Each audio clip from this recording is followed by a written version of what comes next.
The mirror shattered before Claire ever touched it. One moment she was dragging her pen across a blank page. The next her reflection fractured into 1,000 jagged pieces, each shard catching a different slice of her. Hands, mouth, collarbone. None of the reflections had eyes. In the sickly glow of her studio lamp, the drawing sprawled before her, thick black lines slashing across the page. A wolf, bigger than life, tearing a porcelain child limb from limb. Blood pooled like spilled ink at the wolf's paws. Claire blinked. Her pen was still clutched in her hand, but her fingers were bleeding, bright red against the white paper. Had she fallen? Had she punched the mirror? He didn't remember. Her heart stuttered in her chest, thudding against her ribs as if trying to escape. The room tilted. The world muffled around her, sounds sloshing like underwater echoes. The scent of lavender, sickly sweet and cloying, curled into her nose. She gagged. In the center of the shattered glass, a shape moved. Something tall, hunched. Fur and shadow and gleaming teeth. Claire staggered back, knocking over a jar of pens. The figure remained, rippling in the fractured reflections. Watching. Waiting. Her knees gave out. She slid down the wall, curling into herself, hands pressed hard over her ears. If she didn't hear it, it wasn't real. If she didn't look, it couldn't hurt her. But when she finally dared to glance up, the figure was still there. It grinned, and for a terrible heartbeat she recognized its smile. It was her own. Claire woke with the taste of iron in her mouth. The bedroom was dark but smothering, like someone had stuffed the air full of damp cotton. Sweat plastered the sheets to her skin. Her heart was a trapped bird hammering against the cage of her ribs. Daniel's hand pressed lightly against her back. "You're okay," he murmured, voice thick with sleep. His fingers traced slow, grounding circles between her shoulder blades. "You're safe, Claire. You're home. Home." The word shuddered through her, leaving behind a residue she couldn't name. Her eyes flicked toward the bedroom door, half expecting it to swing open and reveal. What? Her mind snagged and slipped. She couldn't even pin the fear down.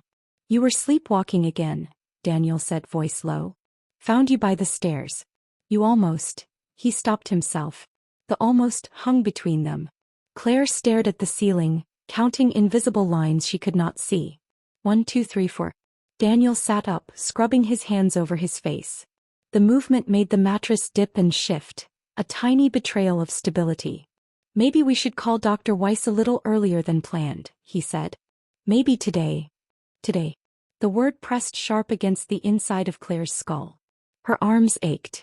She realized she was gripping the bedsheets so tightly the veins in her hands bulged against her skin. "Maybe," she said. The syllables tasted like dust. The sunlight, when it came, was pitiless. Claire showered, standing under the scalding water until her skin pinked and the mirror fogged. She kept her eyes away from her own reflection. If she looked too long, she might see the cracks again. Daniel made coffee downstairs, his footsteps a familiar, comforting rhythm. Claire wrapped herself in a threadbare towel and wandered into her studio. The wolf drawing was still there. Smeared now where her bleeding fingers had streaked across the page. The child was less clear. Half devoured maybe. Maybe saved. Maybe both. She tore the page out of her sketchbook and stuffed it into the trash can. It crumpled with a sound that was too loud, too final. Outside a bird screamed.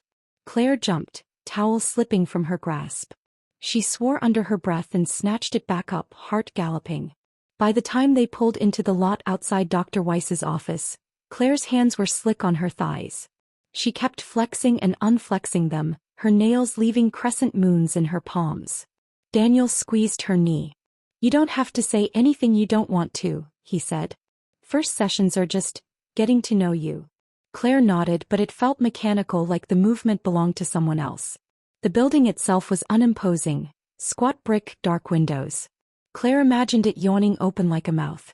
She was walking willingly into it. The wolf at the door, she thought. Only this time she was the one stepping inside. The waiting room smelled like old books and vanilla air freshener. Claire perched on the edge of a too-soft chair, fingers digging into the vinyl. Daniel filled out paperwork, the scratch of his pen too loud in the small space. Her skin itched. She wanted to peel herself out of it, slip into something newer, cleaner, untouched. A soft chime sounded. A woman in gray slacks and a blue cardigan appeared in the doorway. Her hair was a spill of silver curls. her eyes, behind square glasses, were sharp but kind. "Claire," she said. Claire stood. Her knees felt like chewed paper. "This way." Dr. Weiss's office was warm and dimly lit, a single lamp casting a honeyed glow. The walls were painted a soft, non-threatening green. A small fountain bubbled in the corner, the water sounds steady and hypnotic. 2 chairs faced each other, separated by a low wooden table. No desk. No barrier. Claire sat stiffly. Daniel stayed in the waiting room as they'd agreed. For a long moment, Dr. Weiss simply sat across from her, hands folded in her lap, silent. Allowing the air between them to settle. Finally she spoke. "I'm Naomi Weiss. Thank you for coming today." Claire's throat tightened. She nodded but said nothing. "Would it be all right if we started slow?" Dr. Weiss asked. "You can tell me as little or as much as you want. There's no rush." Claire swallowed. Her tongue felt thick and useless. I have nightmares," she said finally. Dr. Weiss inclined her head slightly, as if nodding toward a hidden trailhead. "Nightmares," she echoed. "Would you like to tell me about them?" Claire stared past her at a framed print on the wall. A painting of a forest in winter, trees skeletal and bare. A single wolf, shadowed, lurked at the edge of the frame. She almost laughed at the coincidence. "They're not dreams," she said, surprising herself. "They're something else." Dr. Weiss waited. Patient. Steady.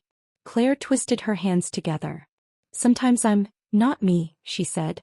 "Sometimes I wake up in places and I don't remember getting there. And when you wake up, I feel." Claire struggled for the word. "Broken? Fractured? Feral?" "Wrong," she said at last. The session unfolded slowly, like ice melting one reluctant drop at a time. Claire heard herself talking but felt distant from it, like she was narrating someone else's memories. She told Dr. Weiss about the sleepwalking. The bruises she couldn't explain. The drawings that seemed to come from a place she couldn't quite reach. She did not tell her about the mirror. Or the wolf. Or the way the figure in the glass had smiled with her own mouth.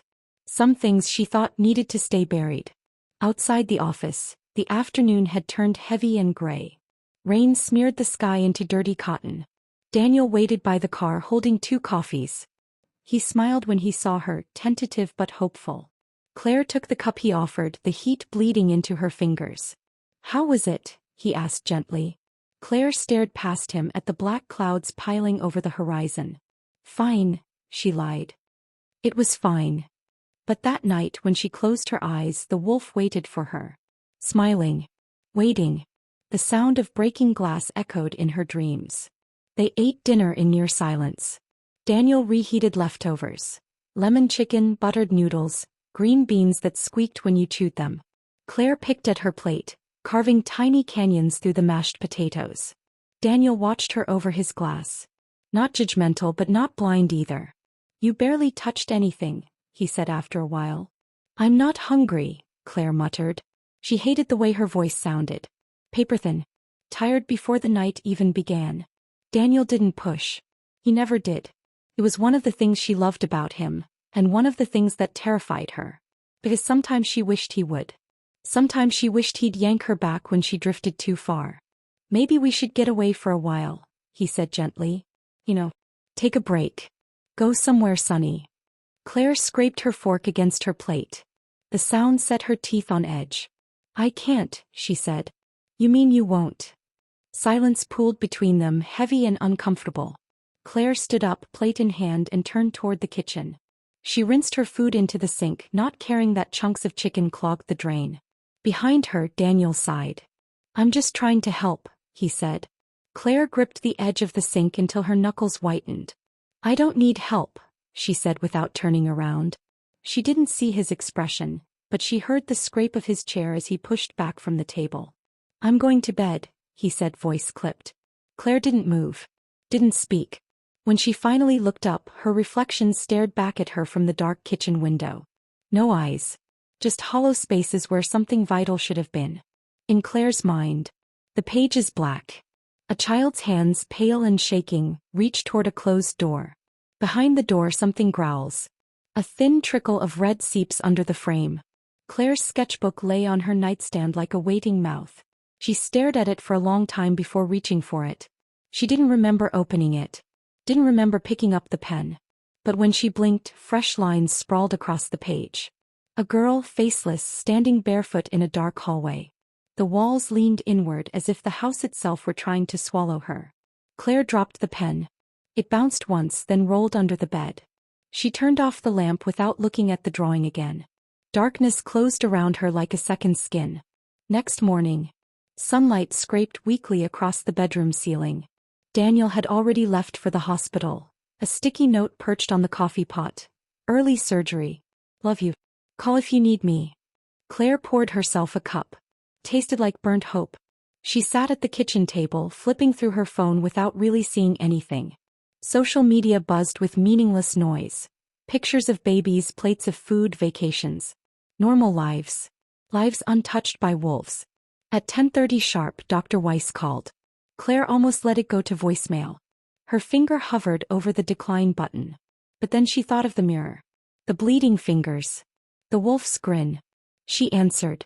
Good morning, Claire, Dr. Weiss said. I just wanted to check in after our session yesterday. How are you feeling? Claire wrapped her free arm around herself. Fine, she said automatically. A soft pause. Dr. Weiss didn't rush to fill it. Would you be willing to schedule another session this week? She asked. Sometimes the first one stirs things up more than expected. Claire thought of the dream, the echo of glass breaking. The crimson seep under the door. Yeah, she said. Okay. How about Friday? Friday's fine. Good. And Claire? Yeah. If anything feels overwhelming before then, anything at all, you're welcome to call. You're not alone in this. Claire pressed her forehead against the cool surface of the table. Thanks, she whispered. After she hung up, she sat there for a long time, the dial tone ghosting in her ears. When Daniel got home, Claire was curled on the couch, a blanket wrapped tightly around her like a cocoon. The TV was on volume low, some nature documentary about wolves hunting elk in the snow. He knelt in front of her, cupping her face in his hands. Hey, he said gently. You okay? Claire nodded, but the motion was stiff, mechanical. You're freezing, he murmured. He pulled the blanket tighter around her, kissed her forehead. For a moment, Claire let herself lean into him. Let herself pretend the warmth was enough. Daniel, she said, voice cracking, do you ever feel like you're someone else? He drew back slightly, frowning. What do you mean? Like there's another you. Watching. Waiting. Daniel studied her for a long moment. My sister used to say things like that, he said softly. After what happened to her. Claire blinked. Your sister. He hesitated. She was abused, he said finally. By a babysitter. When she was little. Claire's stomach twisted. I'm sorry, she whispered. Daniel smiled, but it was a sad, tight thing. She's okay now. Mostly. Some scars don't show. He didn't say it, but Claire heard the unspoken words. Some do.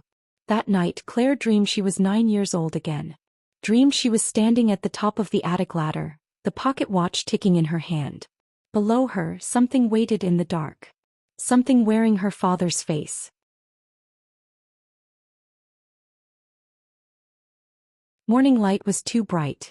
It sharpened the edges of things that should have stayed soft. Claire sat on the edge of the bathtub, sleeves pushed up to her elbows. She didn't know how long she'd been sitting there, long enough for the coffee in her mug to go cold. She ran her fingers over the inside of her wrist. The skin there was blotched purple and yellow, a spreading constellation of bruises that bloomed like rotting flowers. She swallowed hard and pressed on them gently. A dull ache radiated up her forearm. Her mind scrambled backward, flipping through the past few days like jagged snapshots. Dinner with Daniel. Dr. Weiss's voice over the phone. Drawing until her hands cramped. Nowhere in any of it was there an explanation for this. Claire rolled back her sleeve farther. Fainter bruises ringed her bicep like the ghost of fingers. Something cold slid down her spine. Her breath came short and fast. The tiled bathroom floor seemed to tilt. She pressed her palm flat against her ribs and winced. More bruises. Obvious. Claire lurched to her feet, heart jackhammering. She stripped off her t-shirt in front of the mirror. Across her side, dark smudges marred her skin. Perfectly spaced. Grip marks. For a split second her mind conjured an image she hadn't invited. A hand. Too large. Clamping down. Holding her still. Her breath caught in her throat. "No," she whispered. "No, no." The bathroom mirror clouded slightly from her breath, fogging the edges of her reflection. She yanked her shirt back on, fingers shaking. In Claire's mind, two pale hands reach out of a crumbling wall. They grab the wrists of a wide-eyed girl. Her mouth is open in a silent scream. Her eyes have no pupils. The wall cracks spiderweb outward as if the entire house is splintering. In the corner a small caption reads, "I don't remember. But my body does." Claire retreated to her studio, a converted spare bedroom at the back of the apartment. The window was cracked open. Crisp autumn air sliced through the stuffiness. Her sketchbook lay open on the desk. The page from the night before stared up at her, the barefoot girl in the dark hallway. Claire sat down, picked up her pen. Her wrist ached when she curled her fingers around it. She ignored the pain and began to draw. She didn't plan the panel layout. Her hand moved almost of its own accord, swift, compulsive strokes. First the girl again. Standing before a crumbling brick wall. Her dress hung off thin shoulders. Her arms were outstretched, palms pressed flat against the wall. Then in the next panel cracks split the mortar. Fingers wormed through, gnarled long too many joints. By the third panel, those hands had grabbed the girl's wrists and ribs. Pulled her halfway into the wall. Her spine bent unnaturally. Her hair fanned out behind her like ink in water. Claire's pulse roared in her ears. She switched to red ink. Thin lines webbed across the girl's forearms. Bruises sharp and familiar. Without realizing it, Claire had drawn her own bruises. Exactly. Precisely. The pen clattered from her fingers. She shoved the sketchbook closed so hard the pages crumpled. The phone rang, sharp and shrill. She flinched. "Dr. Weiss." Claire almost didn't answer. But something, obligation, instinct, propelled her thumb to swipe green. "Claire." Dr. Weiss's voice was calm even. "How are you today?" Claire licked her lips. "Fine." "Are you sure?" Her tone softened. "Sometimes after body-oriented work old sensations surface. Things your conscious mind isn't ready to verbalize yet." Claire's throat tightened. "I have bruises," she blurted out. "I don't remember where they came from." Pause. Not startled, thoughtful. "Where are they?" Dr. Weiss asked quietly. "My wrists. My ribs. My upper arm." Claire's voice cracked halfway through the list. "Claire," Dr. Weiss said slowly, carefully, "would you be open to a somatic tracking exercise today? It's gentle. You won't have to remember anything specific." Claire hesitated. Her heart thudded painfully against her sternum. But her fingers tightened around the phone. "Yeah," she whispered. "I'll come in." In the therapy office, late afternoon. The office smelled faintly of bergamot and cedar. The heavy curtains muted the outside world. Claire sat cross-legged on the cushioned floor mat. Dr. Weiss sat across from her, her notebook closed, glasses perched low on her nose. "I'd like to guide you through a body scan," she said softly. "If that's all right." Claire nodded tightly. "Close your eyes.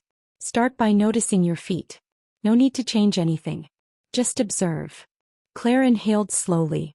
Her shoes felt distant, unreal. "Now move your attention to your calves, then knees, thighs." Her breath slowed slightly. For a few precious moments nothing hurt. Nothing clawed at the edges. "Now your abdomen. Your ribs. Notice any sensations there." Her ribs. Bruises. Pressure. A phantom grip tightening. Her throat closed. Her arms jerked involuntarily. "Claire." Dr. Weiss's voice grounded her gently. "You're safe. Can you describe what's happening in your ribs right now?" Claire's breath came shallow and sharp. "Tight," she gasped. "Constricting. Like hands." "Good noticing. Just observe. You're in control." Images flickered behind her closed eyes. A closet. Counting ribs. A hand pressing. Too tight. Tears leaked out of the corners of her eyes. She didn't wipe them away. Her stomach twisted. A sick lurch, as though her body were reliving something her mind refused to. "It's okay," Dr. Weiss murmured. "That's enough for today. Open your eyes slowly." Come back. Claire inhaled sharply. The office reassembled itself around her. The walls. The muted light. Dr. Weiss's steady gaze. Claire blinked fast, wiped her face with her sleeve. I didn't remember anything concrete, she said hoarsely. That's normal, Dr. Weiss assured her. Your body holds what the mind locked away. We're starting to unlock it safely. Claire shivered. I don't know if I want to, she whispered. Dr. Weiss's expression didn't waver. The memories won't hurt you anymore. But holding them in, might. Claire closed her eyes briefly. Feels like the bruises are old. Like they've been there longer than just a few days. Dr. Weiss nodded slowly. That's possible. Silence expanded, not suffocating but spacious. Finally, Dr. Weiss spoke again. Would you be willing to keep drawing? Not for anyone else. Just as a way to observe what's surfacing. Claire hesitated. The sketchbook felt radioactive now. But her hand twitched as though the answer had already been made without her. I'll try, she murmured. In Claire's mind, the cracked wall has completely crumbled. The girl is on her knees holding her ribs. In the background, a large shadow watches. No face, just gleaming eyes. The caption reads, I thought forgetting meant it was gone. I was wrong.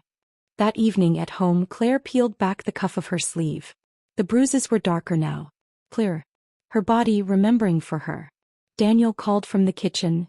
Everything okay? Claire lowered her sleeve slowly. Fine, she called back. But in her sketchbook, the hands were already reappearing. Reaching, grabbing, always closer. Flashback to when Claire was 9. The floorboards creaked under Claire's socked feet as she tiptoed down the dim hallway. The late afternoon light slanted through the upstairs windows, thick with dust motes. Her heartbeat thudded in her small chest, too fast like a trapped bird. Her mother's door loomed ahead, slightly ajar. The scent drifted toward her even before she crossed the threshold. Lavender and powder, soft and cloying, wrapped around her like invisible silk. Claire hesitated. The hallway behind her stretched long and empty. Quiet. Too quiet. Don't think. Don't feel. Just move. He slipped into the room.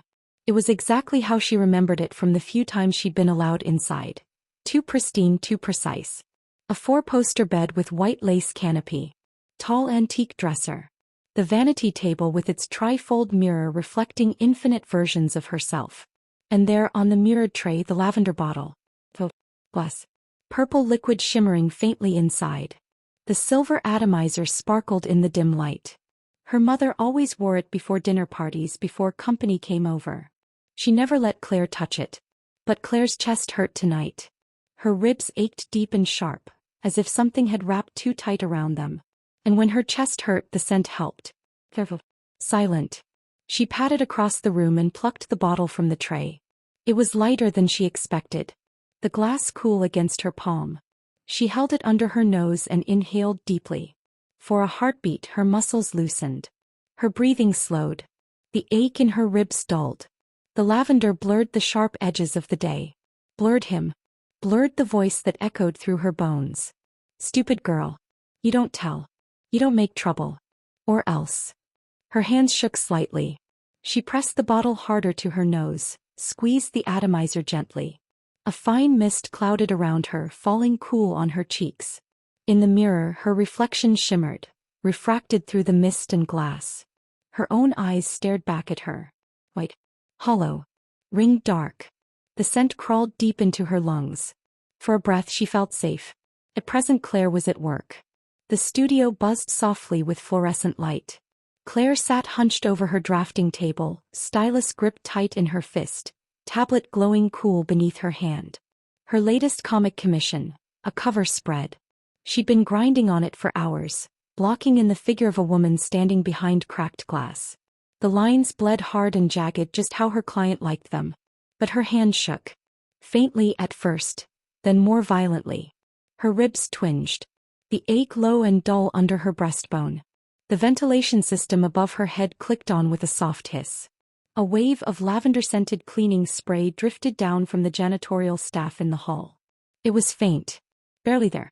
Most wouldn't have noticed. But Claire's lungs seized instantly. Her stylus clattered to the floor. The studio blurred around her. Lights dimmed to pinpricks. Sound drained like water down a plug hole. Her chest caved inward, ribs compressing brutally tight. Her breath stuck shallow and rapid in her throat. Hands numb. Limbs buzzing. Her vision pinched into a narrow tunnel. Someone's voice echoed distantly. "Claire? You okay?" She couldn't answer. Couldn't speak. Couldn't breathe. The lavender thickened, wrapping suffocatingly around her. And then the room was gone. Darkness swallowed the studio. In its place, the old upstairs hallway. Narrow. Dusty. The air thick and stale. And the scent, overwhelming lavender, sharp and metallic at the edges. Her child hands gripped the bottle tighter. Her ribs ached exactly the same way. Too tight. Too deep. A voice whispered low against her skull. "Don't tell. Don't make trouble. Or else." Her knees hit tile hard. Present-day Claire's palms slapped the cold floor of the studio. Sweat plastered her hair to her temples. Her pulse battered deafeningly in her ears. The lavender closed in like a noose. Her vision flickered white. And she dropped. Claire blinked awake to sterile white light. Crisp sheets under her fingertips. 4-line in her wrist. Daniel sat slumped in the chair beside her bed, his scrubs wrinkled, a day's stubble shadowing his jaw. His eyes were bloodshot. Relief softened his face when he saw her stir. "Jesus, Claire." His voice cracked. "You scared the hell out of me." She swallowed dryly, throat raw and parched. "What happened?" "Panic attack. Collapsed at your studio. Coworker called 911. He raked a hand through his hair. "They ran cardiac and neuroscreens. You're stable now, but Claire." His gaze locked on hers, unflinching. "This isn't normal. This isn't just stress anymore. Something's happening and you're not telling me what it is." Her lips parted, but no words came out. Her ribs throbbed. Her wrists ached faintly. Daniel's face softened. His hand covered hers, careful, gentle. "You don't have to tell me yet," he said quietly. "But promise me you'll tell someone. Please." Her pulse tapped erratically under her skin. Her mind screamed to bury it, to lock it down deep again. But her body rebelled. The lavender still lingered faintly in her nose. Her ribs still remembered. "I'll call Dr. Weiss," Claire whispered. Daniel exhaled slowly, nodding once. Relief flooded his face. "Good. Good." The therapy room felt warmer this time. Dr. Weiss sat forward slightly in her chair, notebook untouched in her lap. Her gaze was steady, calm. Claire's hands lay palms up on her thighs. Her fingertips trembled. "We don't have to rush," Dr. Weiss said softly. "We can just track what's happening in your body if that feels safer." Claire nodded slowly. Her ribs ached, dull and deep. "I smell lavender," she whispered. Dr. Weiss tilted her head slightly, attentive. "Right now. In the memory." Claire swallowed thickly. Her throat clicked. "It always came right after. When I couldn't breathe. When it hurt to move. I'd sneak into her room and spray it." Her lips twitched faintly. "I thought it would make me invisible." Dr. Weiss didn't speak for a long time. Her gaze softened with something close to recognition. "Claire," she said quietly, "your body remembers things even when your conscious mind can't. That ache in your ribs. The bruises. They're not random. They're echoes." Claire's breath shuddered out of her. Tears blurred her vision. Her ribs pulsed hot and sharp, but this time she named it. "Fear. Pressure. Memory. I don't know if I want to remember," she whispered brokenly. "I know." Dr. Weiss's voice was even warm. "And we'll only go as fast as you're ready for. But your body has already started telling the story. That's the first step." Claire pressed her palms flat to her ribs. The ache still lingered, but she sat taller. Straighter. And this time she didn't look away. Claire was 9 and hiding in the closet. Dark. Clothes. Dust thick enough to choke. The closet door clicked shut behind Claire, sealing her into blackness. Her knees pressed hard against the wood floor. Her elbows cramped against cardboard boxes and mothballed coats. Outside, the house groaned softly. A distant floorboard creak muffled voices too far away to make out. Her breath rasped sharp and shallow in her small chest. Her ribs burned. But the rule was clear. Stillness equals safety. Quiet equals invisible. She wrapped her arms tight around her torso, palms flattening against her ribcage. And she began to count. 1, 2, 3. Her fingertips brushed each rib, the thin curve of bone beneath skin. She pressed harder than she needed to, as if anchoring herself into the shape of her own body. 5. Her lips barely moved. Her breath came faster. Her heart thudded too loud in her ears. 6, 7. A heavy footstep echoed down the hall outside. Slow. Measured. Coming closer. Her stomach clenched violently. Her fingers dug into her side, bruising tender skin. 8. He mouthed, chest hitching. 9. The footstep paused. Right outside the door. Hold still. Count. Stay invisible. Tears prickled hot behind her eyes. Her pulse throbbed painfully at her temples. Her ribs ached, bruised under her frantic hands. And then, the doorknob rattled once. The final. Claire squeezed her eyes shut, dug her nails into her ribs and pressed her back hard against the wall. Her lips formed the last silent number. 10. Present day, therapy session begins. The familiar amber light filtered through Dr. Weiss's office window. Outside, the late afternoon shimmered golden. Claire sat cross-legged on the padded mat in the center of the room, sneakers off, leggings stretched taut over bent knees. Her arms wrapped loosely around her ribcage, hands unconsciously gripping her sides. Dr. Weiss set a large roll of butcher paper across the floor. A charcoal pencil. 2 small beanbags. Today, I'd like to try something called body mapping, Dr. Weiss said, her voice gentle but deliberate. It's a way to externalize what your body's been holding. We'll draw a rough outline of your figure and then map out sensations you feel when we talk about key memories or emotions. Claire's jaw tensed. Her shoulders hunched slightly, protective. I don't draw in public, she muttered. Dr. Weiss's smile was small, understanding. It's not about art. And I'll do the outline. You'll just tell me what you notice. Claire's eyes flicked down to the blank sheet. Her palms itched. But after a long pause she nodded curtly. The charcoal squeaked softly as Dr. Weiss sketched the loose figure. Just a simple silhouette. Head, shoulders, torso, limbs. Neutral. Like. Claire watched warily. Her ribs twinged. Low and deep, a familiar echo. Dr. Weiss placed the pencil down, meeting Claire's gaze evenly. Hey. Let's start with something small. Close your eyes for a moment if that's okay. And take one slow breath in through your nose, and out through your mouth. Claire hesitated, but obeyed. Her eyelids lowered. Breath shaky. Ragged. Now, Dr. Weiss continued softly, bring to mind the last time you felt safe. Or as safe as you can remember feeling. Safe? The question echoed hollowly in Claire's chest. Her brows knit tighter. Nothing clear surfaced, just fog and static. And then, the faintest scent. Lavender. Not sharp and suffocating like before. Muted now, faded like distant wallpaper. Her ribs seized. Eyes flying open, she gasped, hunching forward slightly. Her fingertips dug instinctively into her sides. Breath quickened. I can't. Her voice cracked dry. I can't find safe.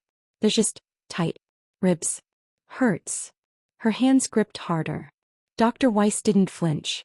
She sat calmly back on her heels, nodding. Hey. Let's map that. Where is the sensation strongest? Claire hesitated, and then slowly, stiffly pointed to the ribcage on the paper. Here. Both sides. Too tight. Like a squeeze band. Without comment, Dr. Weiss shaded soft charcoal marks across the silhouette's rib area. Dark smudges. Dense and thick. Pickles. Dr. Weiss glanced up again, voice low and steady. When was the first time you remember feeling this tightness? Claire's lips parted. Her throat worked soundlessly. Her palms pressed harder into her sides. Dark closet. Wooden floorboards cold under her knees. Tight space. Footsteps outside. Count. Count. Count. Her breath caught sharp in her throat. 9, she whispered faintly. Dr. Weiss's brows lifted minutely, but her expression remained even. What happened when you were 9, Claire? Her vision blurred. Her body swayed slightly where she sat. Her knees curled tighter. Fingertips ghosted lightly along her ribs. Closet. I counted ribs to disappear. Her voice cracked. 10 ribs. Always 10. If I made it to 10, he wouldn't find me. A tear slipped down her cheek unbidden. Her body shook faintly, almost imperceptibly. Her ribs ached deeper now, but the ache was known. Named. Dr. Weiss, calm. Claire, open your eyes and look at me for a second. Claire blinks rapidly. Breath shudders. Looks up. You're here. You're safe in my office. Feel the mat under your legs. Feel the air on your skin. Claire nods weakly. Her palms slowly relax from her ribs. Good. Now, can you say out loud, I was 9. I am 28 now. Claire hoarse whispered, I was 9. I am 28 now. Dr. Weiss nods firmly yes. Your body is remembering, but it's not happening now. You're safe. Claire's shoulders slump slightly. Breath steadies by degrees. Dr. Weiss, would you like to place a grounding object on the paper silhouette's ribs? Something that says, this is now. Not then. Claire swallowed hard. Her gaze flicked to the beanbag beside the paper. After a long pause, she picked it up and set it squarely over the shaded rib area. Present day. Wait. Anchor. Her breath eased. As her nervous system slowly calmed, Claire's gaze drifted again to the paper figure. The dark charcoal smudges around the ribs. The beanbag pressing soft but solid over the ache. A sudden image flared unbidden behind her eyes. Dark hallway floor. Narrow crack beneath the closet door. And from that crack, a slow thin trickle of red. Creeping silently across worn wood grain. Toward her socked feet. Her breath caught sharp. Her lips parted. I saw. Her voice dropped hollow. There was blood. Under the door. Dr. Weiss stilled, but her gaze didn't waver. She simply nodded once, slowly. Her pen poised gently in hand. Claire's pulse kicked up again, but her spine straightened minutely. Her fingertips lifted off her ribs. And for the first time her hands lay still. Ready. Nightfall. After the body mapping session. Claire sat on the edge of the bed, ribs sore in a way that no stretch could soothe. The paper silhouette from therapy still haunted her peripheral thoughts. The dense charcoal smudges circling her torso like shadows burned into skin. Daniel's side of the bed was empty. His late shift at the hospital wouldn't end for hours. Alone, she stood slowly and drifted into her studio. The scent of charcoal lingered faintly on her fingertips. Her sketchpad lay open on the desk, untouched since yesterday. A half-finished panel where long black claws reached through a crumbling wall. Claire shivered faintly. A tight exhale left her chest. Her ribs pinched sharply under her touch. Too much. She turned off the desk lamp and padded back to bed, crawling beneath cool sheets. The quiet house pressed heavy around her. And within minutes, sleep took her hard. Wood creaked under her feet. Claire blinked slowly into a dim, dust-choked hallway. The wallpaper peeled in long vertical strips, exposing faded plaster. A single bare light bulb swung gently overhead, casting erratic shadows along the corridor. Ahead of her loomed an attic door. Old, heavy. Thick black paint cracked across its surface like dried riverbeds. An iron keyhole glinted dark and hollow. Chains laced across the doorframe, padlocked tight. A tremor rolled through her chest. Despite the dust and weight, lavender lingered faintly in the stale air. She stepped closer. The floor moaned under her bare feet. Her hand rose almost involuntarily toward the doorknob. A low growl rumbled behind her. Primal. Familiar. Her breath caught sharp. Fully she turned. There, seated calmly in the middle of the hallway, was Mr. Scratch. He was exactly as she'd drawn him 100 times before. Jet black fur, slick and ink-like. Golden slit-pupil eyes burning unnaturally bright. His front paws stretched long and elegant, claws gleaming obsidian. His muzzle curved into a half-snarl, half-smile. Teeth too white, too human. He regarded her evenly. Silent. Claire's throat constricted. Her fingers twitched open and shut. Move, she whispered hoarsely. I need to see what's in there. Mr. Scratch tilted his head, slow, deliberate, like a pendulum swing. He rose smoothly to all fours, sinews rolling under velvet darkness. With glacial steps he padded forward and sat directly in front of the attic door. His body eclipsed the keyhole completely. No, his voice rumbled. A low, liquid growl that vibrated in the bones of her teeth. You're not ready. Claire's knees nearly buckled. Earthened. Her palms itched fiercely. I decide what I'm ready for, she hissed. Her hands darted into her hoodie pocket, and to her surprise her fingers closed around a rusted iron key. Heavy. Cold. Thought. Mr. Scratch's ears twitched. His lips peeled back, revealing long needle-sharp canines. Careful, he warned softly, menace oozing like sap. Doors open both ways. 3. The key doesn't fit. Defiant, Claire shouldered past him. His fur brushed her bare arm, ice-cold silk, sending an electric shiver up her spine. She jammed the key into the lock. Her knuckles whitened as she twisted hard. The key snapped clean in half in her hand. Metal shards scattered across the warped wooden floor. The chains remained unmoved. The lock unbroken. Mr. Scratch inhaled deeply behind her, slow and satisfied. Not today, he purred. His breath curled damp and freezing against the back of her neck. Claire's jaw locked tight. Her fingers ached, flexing compulsively. The lavender intensified, thick and cloying, seeping through the seams of the door like gas. Her ribs burned. Her vision blurred. I need to see, she croaked. Not yet, Scratch echoed softly. Then, with impossible speed, his massive paw lashed out, claws raking down her forearm. Claire jerked awake with a strangled gasp.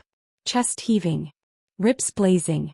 Hands clenched into tight, bruising fists against her sides. The bedroom was dark, pre-dawn blue bleeding at the edges of the window. Sweat soaked her collarbone. Her lower arms ached. Fingers trembling, she switched on the bedside lamp. Her breath stalled. Deep red indentations ran down the inside of her right forearm. 4 parallel lines. Narrow. Razor-thin. As if claws had raked skin too hard to break but deep enough to brand. Her stomach lurched. Her mouth ran dry. From the corner of the room. A soft scrape. Her gaze shot sideways. Mr. Scratch's shadow flickered just beyond the edge of her open closet door. Moving. Watching. Later that morning in the sharp white kitchen light, Daniel's eyes narrowed as she reached for coffee. Claire, he murmured, catching her wrist. What happened here? He stiffened. His fingertips ghosted the faint crimson tracks on her arm. Concern knit across his brow. Did you sleepwalk again? Her lips parted. Her tongue sat heavy. She had no words that would make sense. I scratched myself in my sleep, she managed hoarsely. Lie thin as tissue. Daniel's jaw flexed tight, but he nodded slowly. Silent. Later that afternoon, Claire sat perched on the therapy mat, arms folded tight around her ribs again. The charcoal body map lay on the table beside them. Dr. Weiss listened patiently as Claire described the dream. Her face remained carefully neutral, but her pen hovered above her notes longer than usual. Dr. Weiss measured, the attic is a strong metaphor, Claire. Psychologically speaking, attics often represent memories sealed off, especially ones we're not developmentally equipped to process at the time. Claire swallows hard, gaze fixed on her lap. Dr. Weiss, and Mr. Scratch guarding the door? A long pause. Claire's jaw clenched tight. Claire, he said I wasn't ready. Dr. Weiss, nodding slowly, sometimes our minds create protectors. They don't block us to be cruel, but to keep us functional until we're strong enough to handle the truth. Claire's fists balled hard in her lap. Ribs twinged beneath her elbows. That night in her dimly lit studio, Claire sat hunched over her sketchpad. Hand steady. Breath even. Her pencil moved compulsively. Unthinking. Automatic. Lines curved and sharpened on the page. Thick dark chains. An iron padlock. An attic door looming tall, edges crumbling. And directly in front, a massive black wolf, seated calmly, yellow eyes burning through the paper. His tail curled protectively around the key. Claire's stomach knotted. Her breath faltered. But her pencil did not stop. Mr. Scratch stared out from the page and smiled.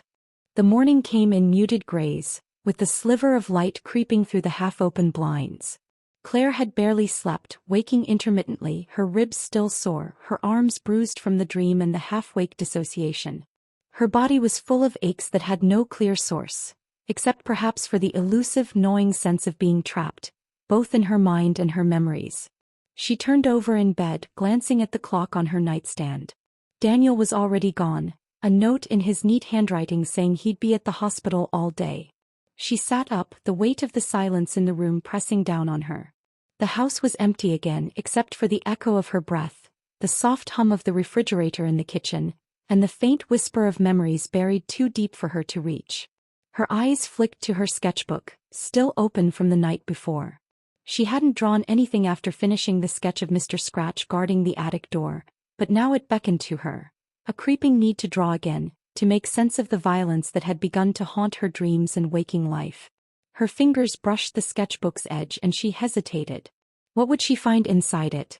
Would there be more strange violent sketches? More answers or more questions? Would it matter at all? With a deep breath, Claire flipped it open.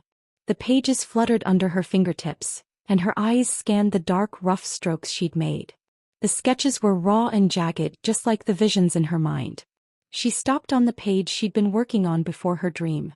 It was a picture of a small child, but the figure was stitched together, parts of the body drawn in patchwork as if it were a puppet, dangling from invisible strings that hung from the ceiling. Claire's stomach twisted as she stared at it. It was her, wasn't it?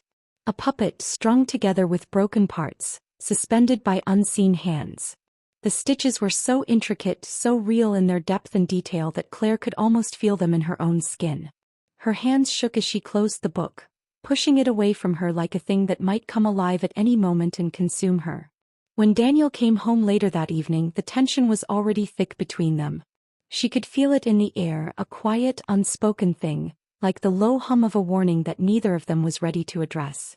She was still trying to avoid the truth, but it was impossible to ignore now. Something was wrong. Something had shifted. Daniel didn't waste time. He found the sketchbook, flipped it open to the image of the puppet child and stared at it in silence. Claire's heart thudded in her chest, the sound so loud that it drowned out everything else. "What is this, Claire?" Daniel asked quietly, his voice calm but edged with concern. Claire's breath caught. She didn't know how to explain it, how to articulate the horror she felt each time she drew something like this. How could she explain the way these drawings felt like they were pieces of a life she could barely remember? Fragments of a puzzle that didn't fit. "I don't know," she said, her voice low and rough, the words tasting foreign on her tongue. I don't know what it means." Daniel's eyes softened for a moment, but the intensity of his gaze never wavered. "You've been drawing things like this for weeks now, Claire. You're not talking to me. You're not telling me what's going on." "I told you," Claire snapped, frustration welling up inside her, sharp and biting. "I told you, everything is fine. I'm fine." Her voice cracked slightly, but she forced it down, gritting her teeth against the swell of panic rising in her chest. The last thing she wanted was to break down in front of him. She was so close to losing control. She couldn't. Daniel placed the sketchbook down gently and stepped closer to her, his hand reaching for her arm. "Claire, you can't keep shutting me out. Whatever this is, whatever's happening, I'm here. I want to help." Her eyes blurred with tears she hadn't yet let fall. No, she didn't want his help. She didn't want his sympathy. What would he do if he knew the truth? If he understood just how deeply broken she really was? "I don't need your help," she spat, jerking her arm away from him. "I can handle this. I've always handled it." Daniel's face hardened, but he didn't pull away. "You're not handling it. You're drowning, Claire. I can see it." The silence that stretched between them was suffocating. Claire turned away from him, her hands curling into fists. Why couldn't he see it? Why couldn't he understand that this wasn't something that could be fixed with a few comforting words or a couple of hugs? "I just need to finish this. I need to finish my work," she muttered, her voice small but determined. "You're not fine, Claire," Daniel said quietly, almost as if he were speaking to himself. "And this isn't just about your work. There's something more. Something deeper." But Claire couldn't face that. Not now. Not when the cracks in her own mind were starting to widen, threatening to swallow her whole. That night, as Claire tried to sleep, she was once again pulled into the grip of a dream that felt more like reality than anything she had ever known. The attic door from her earlier dream was back, and this time it felt even more urgent, more alive. The scent of lavender mixed with the sharp tang of blood in the air, a scent she could almost taste. Her heart pounded as she stumbled toward it, but the chains were still there, thick and unyielding, the lock taunting her. Mr. Scratch wasn't far behind, his dark form flickering at the edges of her consciousness, his presence an ever-growing weight in her chest. "You're getting closer," he whispered, his voice low and unnerving. "But you're not ready." Claire's stomach churned. She wanted to scream, to demand answers. But something inside of her told her that she had to wait, that there was a reason this was happening, a reason why she had to be dragged back to this place over and over again. The attic wasn't just some abandoned space. It was her. It was the place she kept all the pieces of herself that she wouldn't face. When Claire woke the next morning, her head was pounding, and the dream was still fresh in her mind as if it had been real. But reality wasn't much better. She had no idea what was happening to her. She couldn't keep pretending that everything was fine, that she could keep it all buried beneath layers of drawing, beneath layers of work and pretense. Daniel had already left for the hospital again, leaving another note on the kitchen counter. He was worried. There was no denying it now. She grabbed the sketchbook once more, but this time instead of the violent puppet child, her mind was drawn back to the attic. The door, the chains, and Mr. Scratch.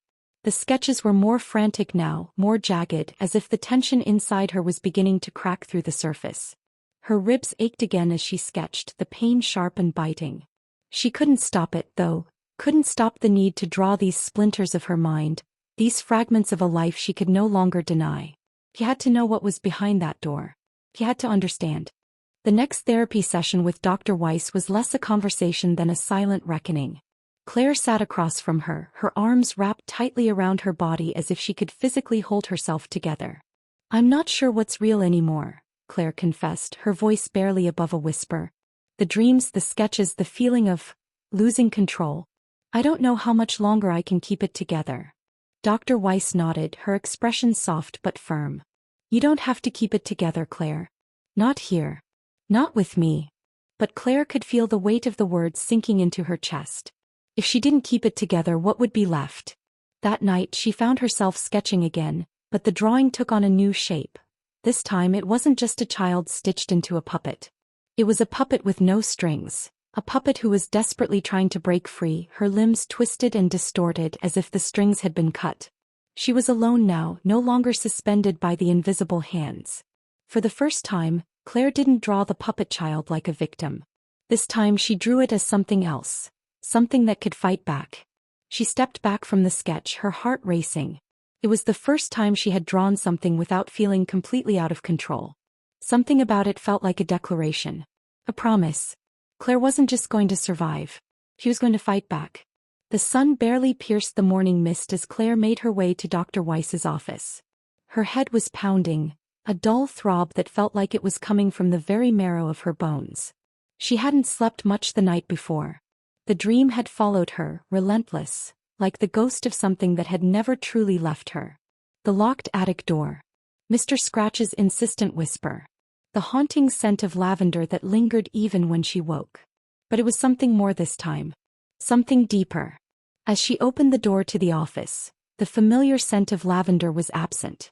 For a moment Claire thought she might have imagined it, but the memory of it still clung to her skin, making her feel like a stranger in her own body. "Good morning, Claire." Dr. Weiss greeted her with a warm smile, though her eyes were sharp, almost too understanding. She had begun to notice the subtle shifts in Claire, her hesitations, the way she would look away when something was too painful to acknowledge. Claire wondered if Dr. Weiss could hear the unspoken words, the things Claire couldn't quite say.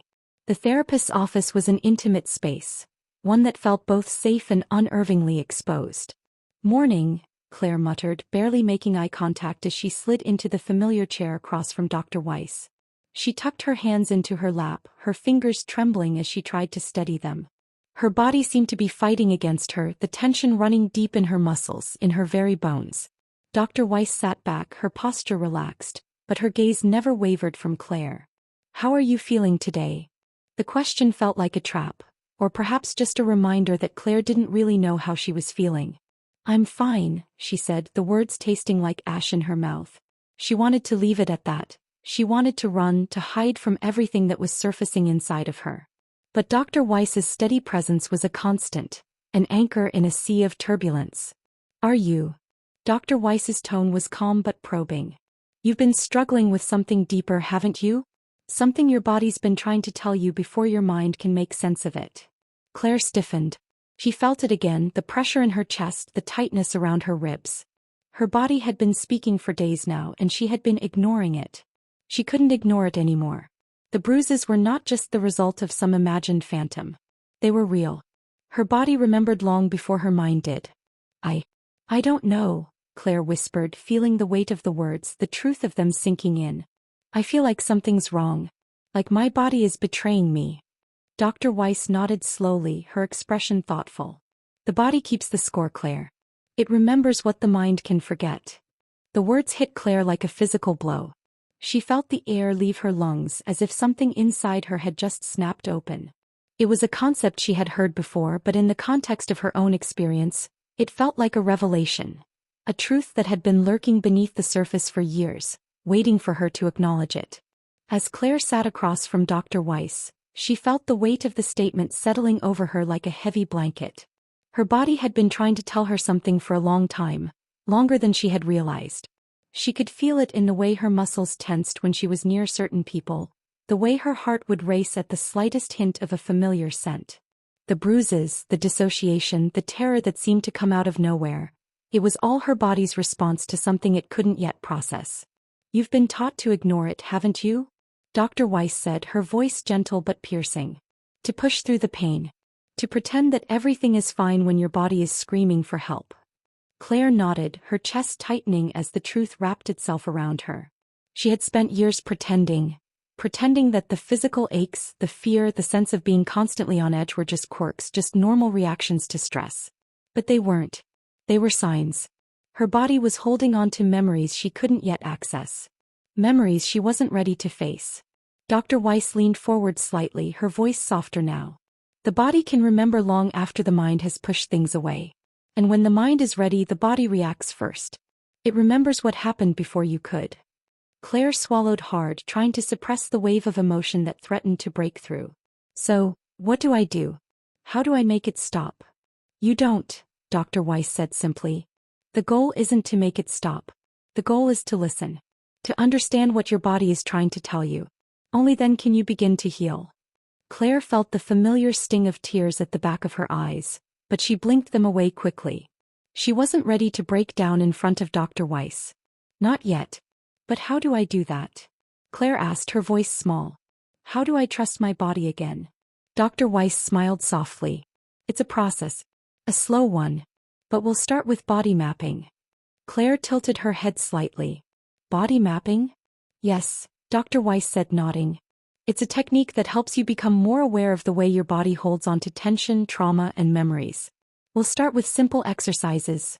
Breathing, noticing where you feel tightness, pain, or discomfort. As you do that, your body will start to release some of the tension. And from there, we'll begin to explore the memories that are linked to those sensations. Claire wasn't sure she believed it. But she was willing to try. He had to try. She was tired of fighting against her own body. Dr. Weiss set the egg timer on the windowsill, a quiet ritual they'd adopted during grounding exercises.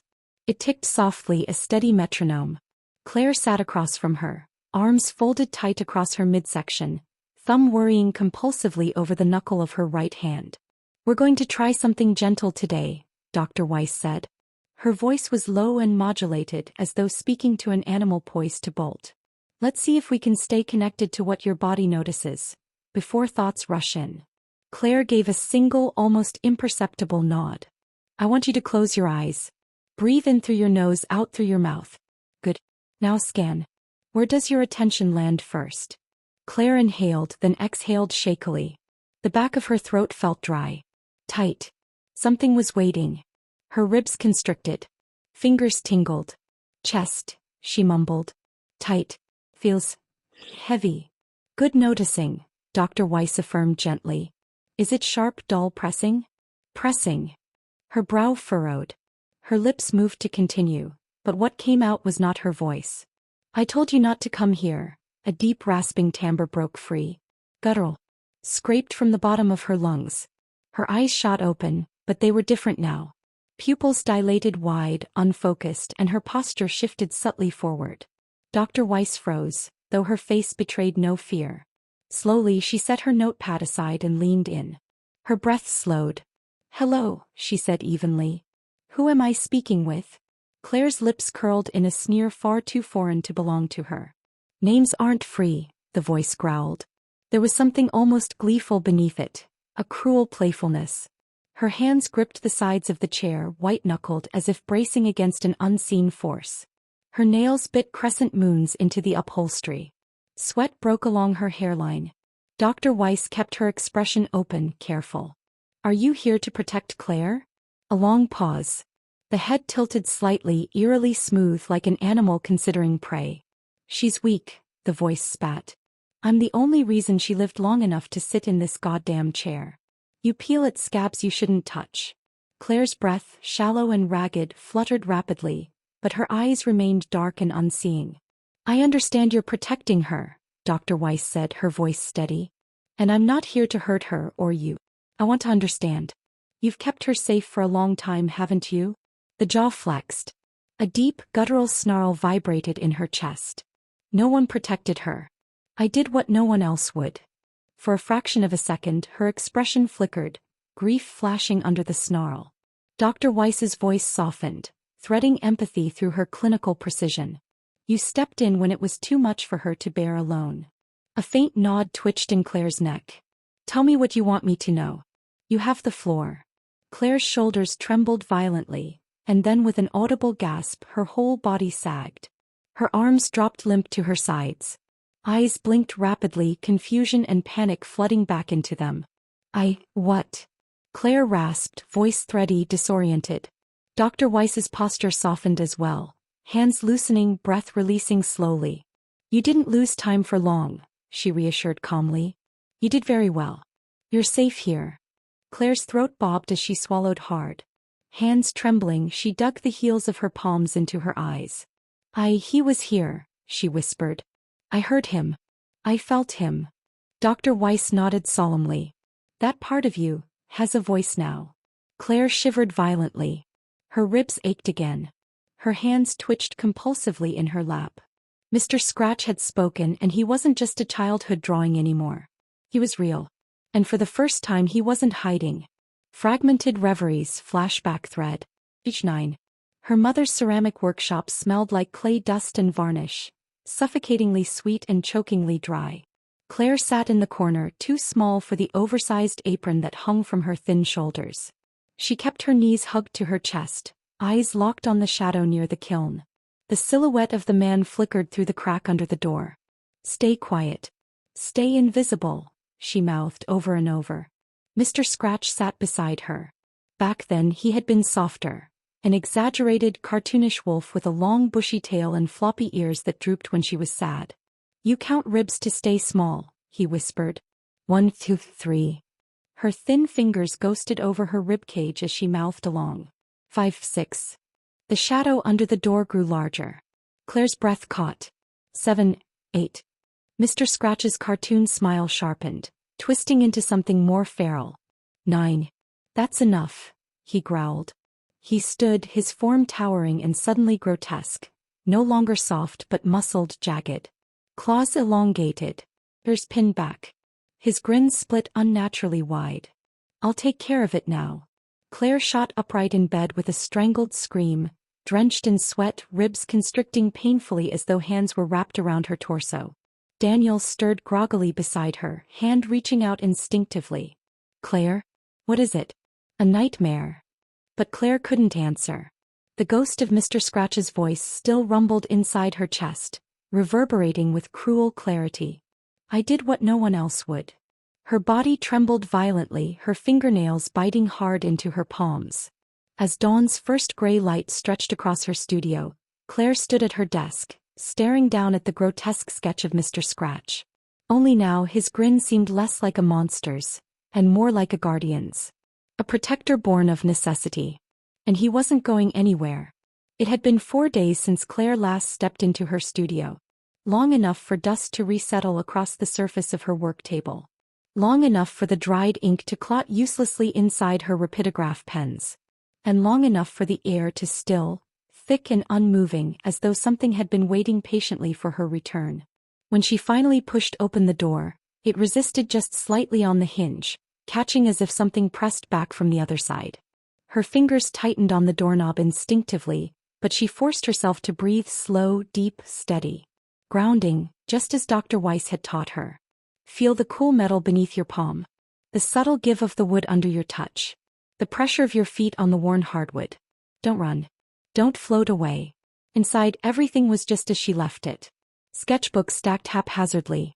The slanted architect lamp bent dutifully over her workspace. Unfinished thumbnails scattered like wind-blown leaves. Yet somehow the space hummed. It was almost imperceptible at first. A low vibration threading through the soles of her feet, up into her teeth. A frequency just outside the register of ordinary sound. Her gaze drifted toward her main desk. There, centered on a swatch of butcher paper, lay a small silver pocket watch. Her breath caught hard. She didn't own a pocket watch. And she sure as hell hadn't placed one in her studio. Slowly she crossed the threshold, her heartbeat dulling to a slow, measured thud in her ears. The watch was old. Tarnish dulled the once polished silver, fine spiderweb cracks lacing the glass cover. An engraved monogram curved across the backplate. Ari. Her father's initials. Her stomach dropped clean through the floor. Fingers trembling, Claire reached out and flipped it open.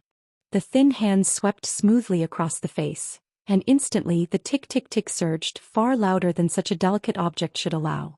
Tick, tick, tick. Her ears rang with it. The pulse behind her eyes synced to it. When she tried to pull her hand back, her fingers refused to release the metal.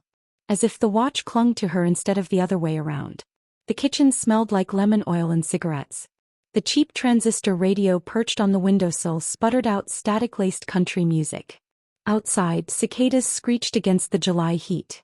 Claire sat perfectly still on the vinyl-topped stool. 9 years old. Knobby knees and long thin arms folded tight in her lap.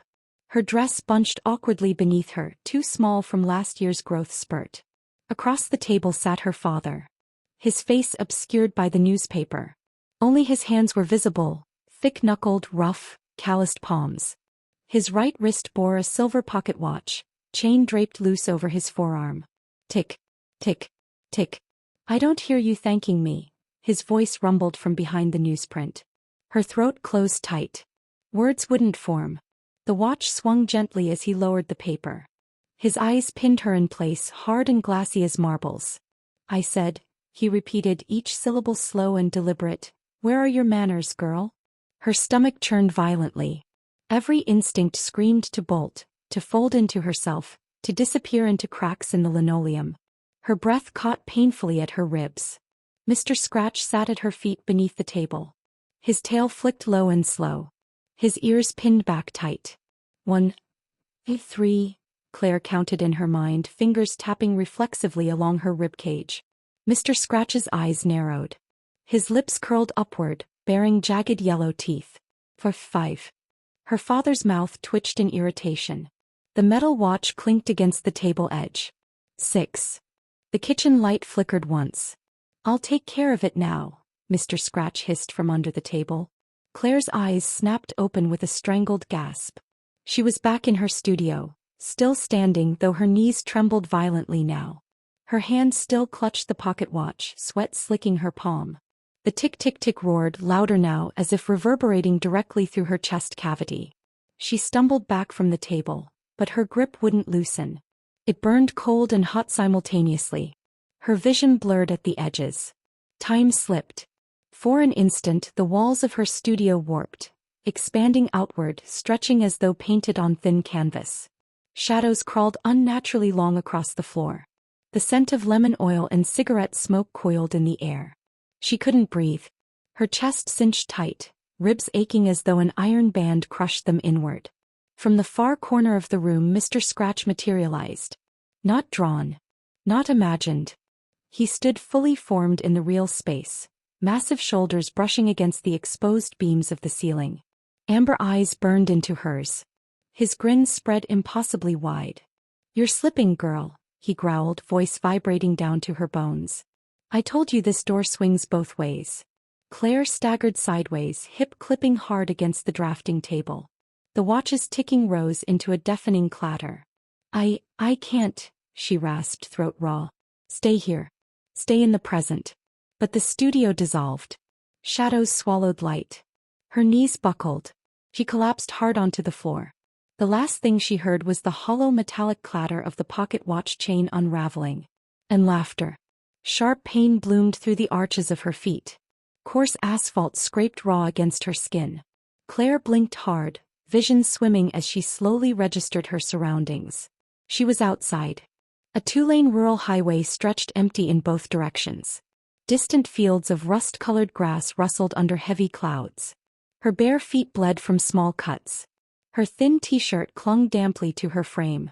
Sweat plastered loose strands of hair across her temples. And in her left hand, the pocket watch. It hung slack from its chain, still ticking steadily as though nothing had happened. Wind buffeted hard across her face, bringing with it the faintest trace of lavender perfume. Her stomach lurched violently. Her jaw clenched as bile surged up the back of her throat. Memories fractured and scattered. She didn't know where she was, or how she'd gotten there. But somewhere in the distance, too faint to be certain, she thought she heard Mr. Scratch's low chuckle roll through the tall grass. It would take 4 hours before Daniel found her. 2 towns away. Shoeless. Dirt-caked. Skin scraped raw. Clutching her father's pocket watch so tightly that the chain left deep grooves in her palm. When he finally managed to coax her into the passenger seat of his car, Claire only muttered one phrase under her breath, over and over again in a cracked whisper. "Stay in the wolf's mouth. Stay in the wolf's mouth." Claire sat silent in the passenger seat as Daniel drove. The windshield blurred with mist from the late afternoon rain, smeared by the sluggish rhythm of wipers. The air between them pulsed thick, not angry, not even confused anymore, just vacant. Her bare feet curled reflexively against the floor mat, small flecks of dried blood staining the gray carpet. Daniel's fingers gripped the steering wheel too tightly. Knuckles white, jaw clenched, eyes forward on the winding 2-lane back road that would eventually curve toward the city limits. He had wrapped an old hoodie around her shoulders, his surgical hands deft and automatic. He hadn't asked her questions yet. He didn't need to. Both of them knew neither of them would have answers yet. The pocket watch rested in her lap now. Silent. But the imprint of its weight still pressed ghost-like against the bones of her palm. Claire counted under her breath. 1, 2, 3, 4, 5, 6, 7, 8, 9. Daniel's voice broke gently after her 9th whisper. "Claire." His tone was soft, neutral. A pediatric surgeon's voice, the one he used for scared, fragile patients. She blinked. Her gaze slid to him sluggishly, like her eyes didn't quite understand what faces were supposed to mean anymore. "You're safe now," he said. Not a question. Not a reassurance meant to land cleanly, just a marker, a tether. A fact they could both cling to. "We're almost home." The word home fractured something brittle inside her chest. Night fell heavy by the time Daniel eased the car into their driveway. His house, their house, sat hushed and dark, porch light flickering faintly under the storm-heavy sky. The sharp scent of ozone and wet concrete hung thick in the air. Claire hesitated at the edge of the passenger seat. Her bare feet flexed once, twice, as if measuring the gravity of the threshold between car and earth. When Daniel touched her elbow lightly, she flinched before she could stop herself. "I'm not going to touch you if you don't want it," he murmured quickly, hands retreating open-palmed. "You can walk ahead. I'll follow behind." She nodded, stiff and mechanical. Her knees screamed in dull protest as she slid out of the car. Her mind felt slippery. Thin membranes stretched between one thought and the next. The bleed-through was worse now. Every few steps, the world around her flickered, like an old film reel burning frames. For one heartbeat, she stood in her quiet suburban neighborhood. The next, she blinked into a different hallway. Yellowed linoleum. Peeling wallpaper patterned with faded roses. And the tick-tick-tick throbbed faintly, somewhere distant but insistent. Her ribs ached. Daniel unlocked the front door. Soft lamplight spilled into the living room. The familiar shape of their sofa. His framed medical certificates. The muted tones of the oriental rug. But shadows curled too long and too sharp in the corners. Claire stepped in slowly. Her breath hitched. The air shifted. The lavender thread coiled thinly through her nostrils. Her throat constricted. "Don't," she gasped. Her knees buckled. The floor tilted violently sideways.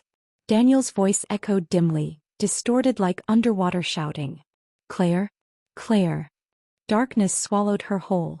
She blinked awake. She wasn't in her house anymore. The small dim attic. The locked door stood 10 feet ahead. Warped oak, rusted hinges, black iron latch with no visible keyhole. Behind her the single attic window gaped open. The wind dragged thin gauzy curtains back and forth, ghostly white against the rotten wood walls. Her fingers tingled. Her chest felt hollow, ribs straining outward as if her lungs had caved in entirely. Footsteps creaked behind her. Slow. Heavy. Deliberate. Claire turned slowly.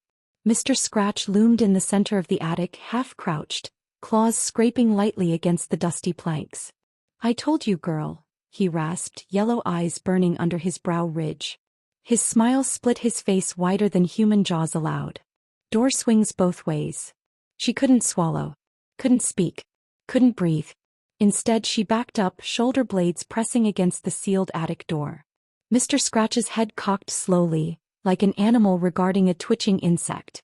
"You know what's behind there," he murmured. "You've always known." His claws drummed slow ticks against the wood. "You locked it up yourself. You stitched it shut so tight it started to rot." Her fingernails bit into her palms. She felt herself slip out of her adult body into her child frame again. 9 years old. Dress hem frayed. Knees scratched raw. Her ribs ached. Her sides throbbed deep, like long-forgotten fingerprints pressed bruisingly into them. Mr. Scratch padded closer. His breath smelled like wet ash and lemon oil. "You can't hide forever, Claire," he growled, voice flattening into her own vocal cadence now. Her voice distorted. "Memories rot. But rot leaks. It always leaks." Daniel sat on the floor beside her limp form. He had lowered her carefully onto the carpet, propped a folded blanket under her head, and hovered protectively without touching her. His stethoscope, hastily grabbed from his medical bag, still dangled around his neck. Her pulse was rapid but steady. Her breathing ragged but unbroken. She had been whispering to herself for nearly half an hour. "Stay in the wolf's mouth. Stay in the wolf's mouth." Daniel rubbed his hand down his face. His gut twisted tight. He recognized this pattern.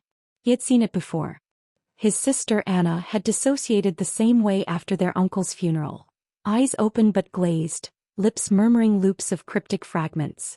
He hadn't recognized it then. Hadn't had words to name what was happening. But now he knew better. His jaw tightened. He slid his phone out of his pocket and tapped open the emergency contact. Dr. Naomi Weiss. As he lifted the phone to his ear, Claire jerked upright on the carpet with a strangled gasp. Her eyes locked on him. But she wasn't seeing him. Her gaze sliced through him. She scrambled backward frantically, heels scraping against the rug. Her shoulders slammed into the baseboard. Her fingers dug into her ribs like she meant to pry them open. Don't let him in," she choked out, voice ragged and high. Daniel dropped to his knees, palms splayed low in front of him. Claire, it's me." His voice broke despite himself. "I've got you. You're safe. No one's here but us." Her breathing heaved in sharp gasps. Her pupils blown wide. Sweat soaked her collarbone and temples. Her fingers dug deeper into her own ribcage. Daniel's throat closed tight. But he didn't move closer.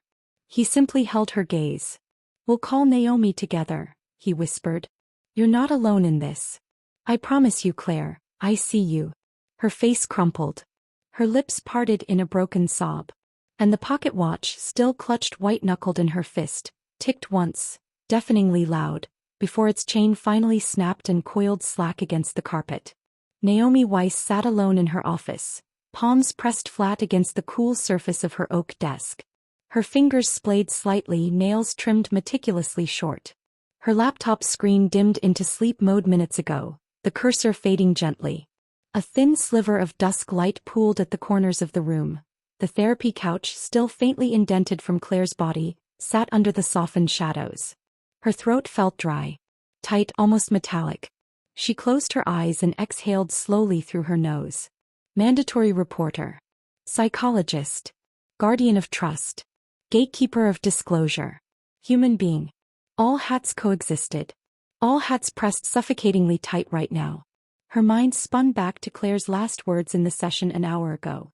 I don't think my father hurt me. I know it. My ribs remember even when my mouth doesn't. And then softer, almost inaudible. But you can't tell anyone yet. Please. Please don't make this real before I can stand on it.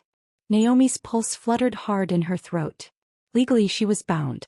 The Childhood Trauma Protection Act, amended 2005, classified recovered memories of abuse as reportable once articulated explicitly, regardless of current risk status. But Claire was 28. No minor currently at risk. A technical gray zone. Ethical guidelines, however, urged immediate action where historic abuse intersected with ongoing mental health destabilization. Her training manuals looped clinically through her head. When client disclosure indicates historic sexual abuse by a family member, practitioners should assess risk factors for potential ongoing community threat and consider legal reporting in light of duty to protect and therapeutic alliance preservation. The textbook didn't cover Claire's eyes this afternoon. Dilated, wet, imploring. Didn't cover the fractal shatter of her body mapping reaction when her fingers ghosted over her rib cage, trembling violently. Didn't cover the fragile contract she and Claire had wordlessly signed over the past 6 sessions. I will not abandon you. You can fall apart here and be gathered gently. Naomi's jaw clenched. She flipped open her spiral-bound clinical case notes and tapped the corner against her lips. She had 1 card left. And she would play it carefully. Session start time 3:17 p.m. Location: Office 3B, Dr. Naomi Weiss, Private Practice. Client: Claire Everett, 28 years old. Clinician: Dr. Naomi Weiss, PhD, LCSW. Naomi: welcome back, Claire. How's your breath today? Slow or fast? Claire, settling into couch fast. Always fast. Voice subdued, eyes dart downward. Naomi: all right. We'll work with fast. Not against it. Pause. Naomi shifts slightly in chair. May I ask something small before we begin? Claire nods cautiously. Naomi: on a scale from 1 to 10. 1 is, I don't want to be here and everything feels unsafe. And 10 is, I feel solid, grounded and trust this space. Where are you right now? Claire, after long pause. 6. Maybe 5.5. Shoulders twitch upward. A faint shrug. Naomi: thank you. That's useful to me. Would it be helpful if I reviewed what we touched last time before we move forward? Claire: yes. Please. Naomi quietly flips open her notes, glances briefly down. Naomi: last session your body map illuminated discomfort and ache around your ribs and wrists. You articulated that the memory fragment of being held too tightly, restrained perhaps, surfaced strongly. You mentioned you knew it was your father even if the image isn't clear yet. You also shared that you found your father's old pocket watch in your studio drawer, despite no conscious recollection of placing it there. Is that accurate? Claire, eyes closed tightly. Yes. That's all correct. Naomi softly: I want to offer an observation before I ask anything else. When you described the pressure around your ribs, you weren't just narrating. Your body relived. Somatic memory is powerful.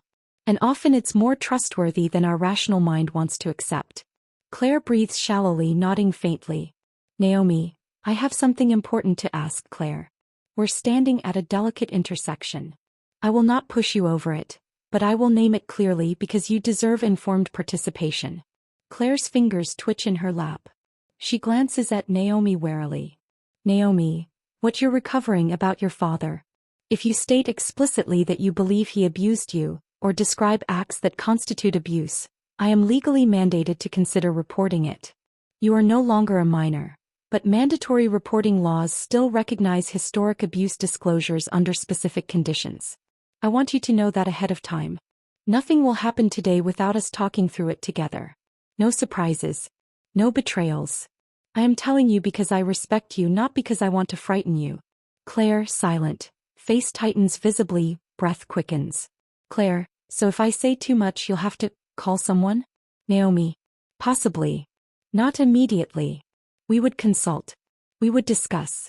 But I cannot promise absolute secrecy on certain details. Claire's eyes flash, sharp, panicked flicker. Her hands grip her elbows hard. Claire, I knew it. I knew it. I shouldn't have come here. I shouldn't have started this. Her voice cracks, a hoarse edge. This is why people don't tell. Because as soon as they open the box, someone else grabs the key. Naomi, Claire. Claire breathed.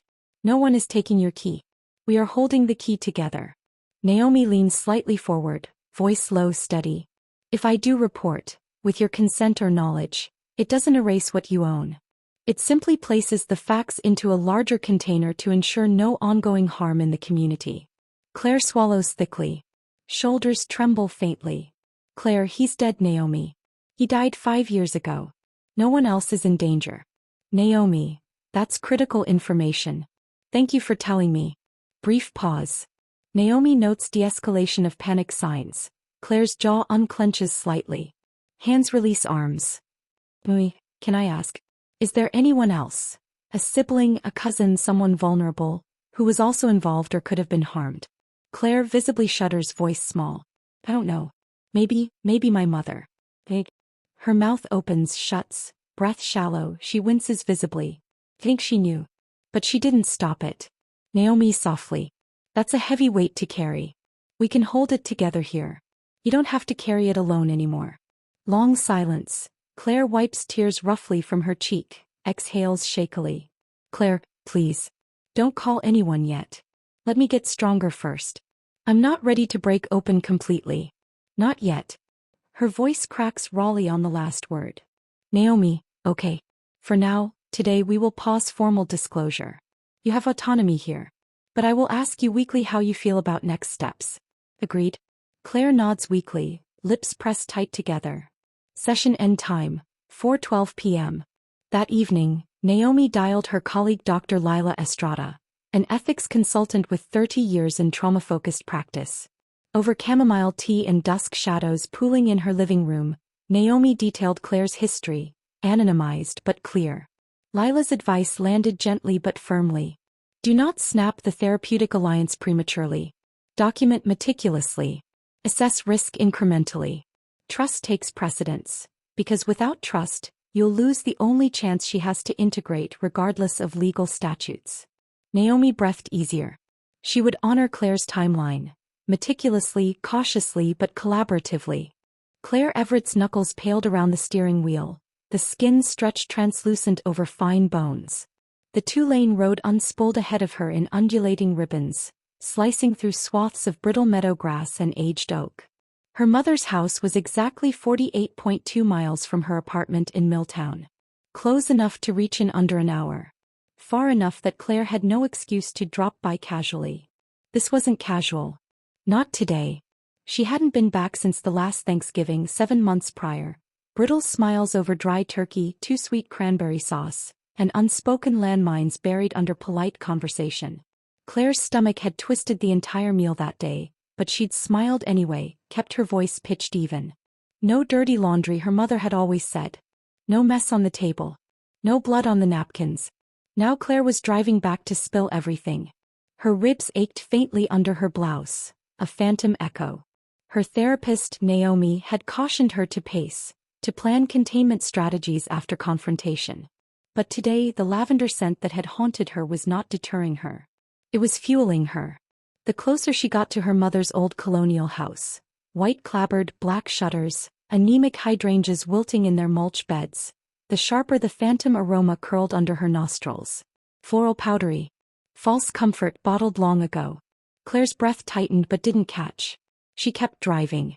Her mother answered the door precisely 3 seconds after the bell rang, as always, as though she'd been standing just behind it, waiting but unwilling to seem too eager. Marian Everett, 64 years old. Blouse ironed crisp. Pearl earrings. Soft mauve lipstick. No cracks in her composure. Not visible ones. Claire, she said smoothly, stepping aside to let her daughter enter. I wasn't expecting you today. Her tone neither surprised nor irritated. A neutral facade perfected over decades. I needed to talk, Claire said. Her voice, to her relief, emerged steady. Claire. Her mother nodded once. I have tea brewing. Earl Grey. Sit, won't you? The sitting room hadn't changed since Claire's teenage years. Lace curtains filtering dappled afternoon light. The china cabinet gleaming dully with inherited glassware. The faint lavender undertone weaving through the air. Claire sat gingerly on the edge of the floral love seat. Marian poured tea into delicate porcelain cups, set one in front of Claire without flourish.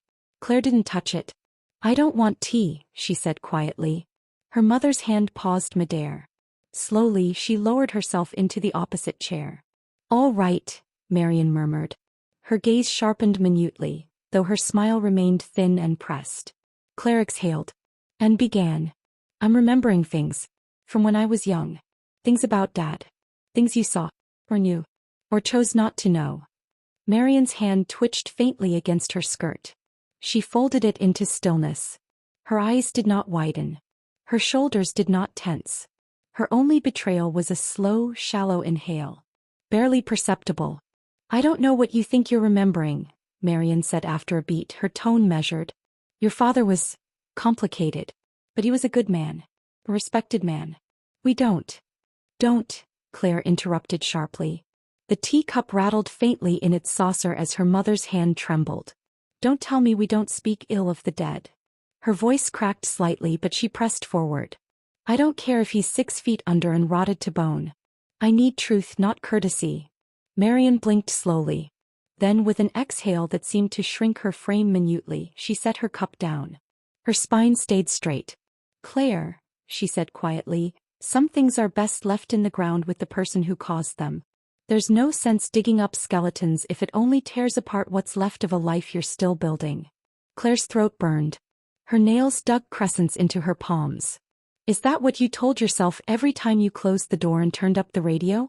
Every time you pretended not to hear him grab me by the ribs? When you sprayed lavender perfume to drown out everything else?" Her mother flinched visibly this time. Her lips parted, breath shallow, but no sound emerged. Finally, Marian spoke. Her voice smaller than Claire had ever heard. "I was young. I was scared. Your father was powerful in ways you never saw. In ways I could not fight. If I had said anything, Claire—" "You were the adult," Claire snapped. Tears gathered hot behind her eyelids. "You were supposed to be the safe one." Her mother's mouth twisted, pain or guilt or both, but still no tears fell from her sharp gray eyes. "You don't understand," Marian whispered. "We didn't talk about those things back then. There weren't therapists like you have now. If I'd spoken up, I'd have been blamed. Or worse. And so you said nothing," Claire choked. "You sprayed lavender and turned away. And I counted my ribs in closets just to stay invisible." Marian looked away, her jaw tight. After a long, brittle pause, she said crisply, the mask snapping back into place. "It's in the past now, Claire. You're an adult. You have a good job, a good life. There's no reason to dredge this up and ruin what you've rebuilt. We don't air dirty laundry in public. It serves no one." Claire stared at her, hollowed out and blazing all at once. Finally, she rose to her feet. "I'm not here to air laundry, Mom," she said, voice cutting. "I'm here to hang it out in the sun so I stop suffocating on mildew." Her mother's mouth pressed into a thin, colorless line. Her hands folded primly in her lap. "I won't stop you from doing what you feel you need," Marian said, tone chilly now. "But I won't be part of it either. I've made my peace." Claire studied her mother one final moment. The woman who had sculpted beautiful masks out of porcelain her whole life, who had taught Claire to sculpt clay with nimble fingers but never to name ugliness aloud. Her throat tightened, grief, fury, release braiding thick in her chest. "Then you'll stay where you always have," Claire said evenly. "Behind closed doors." "I won't." She turned and walked out, her breath sharp, spine straight. Her ribs ached. But they did not crack. The sky burned soft amber and steel blue as Claire drove away. Her breath came faster than she wanted, but not ragged. Controlled. Focused. Her mind spun, memories flashing sharp and raw. Lavender perfume clouding the air. Her mother's sculptor hands smoothing wet clay. The sharp sting of fingers digging into her ribs long ago. The heavy silence after, thicker than bruises. But now, for the first time in decades, Claire didn't curl inward. Her shoulders squared. Her jaw locked, but with determination, not fear. She wasn't the invisible child in closets anymore. She wasn't stitching her mouth shut to keep the family portrait pristine. She was stepping into the sun even if her mother refused to. And next session, Naomi Weiss would help her sift truth from ruin, together. Watch out for what happens in the next episode. Thank you for watching.